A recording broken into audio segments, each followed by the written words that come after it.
நீலகிரி மாவட்டத்தின் கோத்தகிரியிலிருந்து மலைப்பாதையில் Kodanad view point சாலையில் 10வது கிலோமீட்டரில் ஆரம்பமாகிறது கோடநாடு எஸ்டேட்.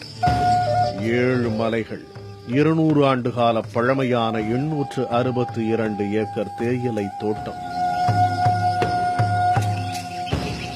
தோட்டத்தின் நடுவே அழகான ஏரி என இயற்கை எழில் கொஞ்சும் இடம் கோடநாடு எஸ்டேட். கொட்டி கிடக்கும் பசுமைக்கு நடுவே கட்டி எழுப்பப்பட்டுள்ள பிரம்மாண்ட வெள்ளை மாளிகை. ஜெயலலிதா சென்னையிலிருந்து கோவைக்கு விமானத்திலும் பின் அங்கிருந்து இங்கு ஹெலிகாப்டரிலும் வந்திறங்குவார்.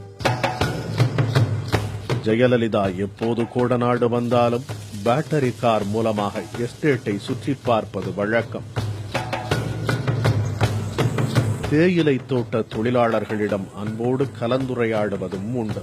கடந்த சட்டப்பேரவை தேர்தலுக்கு முன் கோடநாடு வந்த ஜெயலலிதா மிகுந்த ஆசையோடு எஸ்டேட் நடுவில் இருக்கும் ஏரியில் படகு சவாரி செய்துள்ளார். இனி கோடநாடு வரமாட்டோம் என்பதை அறியாதவராய். எஸ்டேட் தொழிலாளர்களுக்கென்று இங்கு குடியிருப்புகளும் உள்ளன.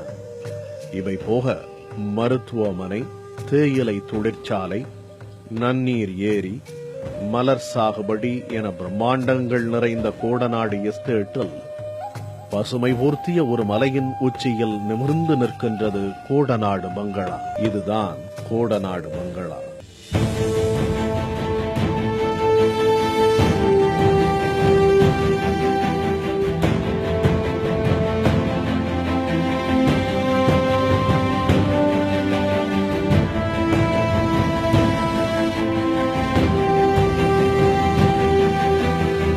இதுவரை எந்த காட்சி ஊடகத்திலும் வந்திராத பிரம்மாண்ட பங்களாவின் பிரத்யேக காட்சி.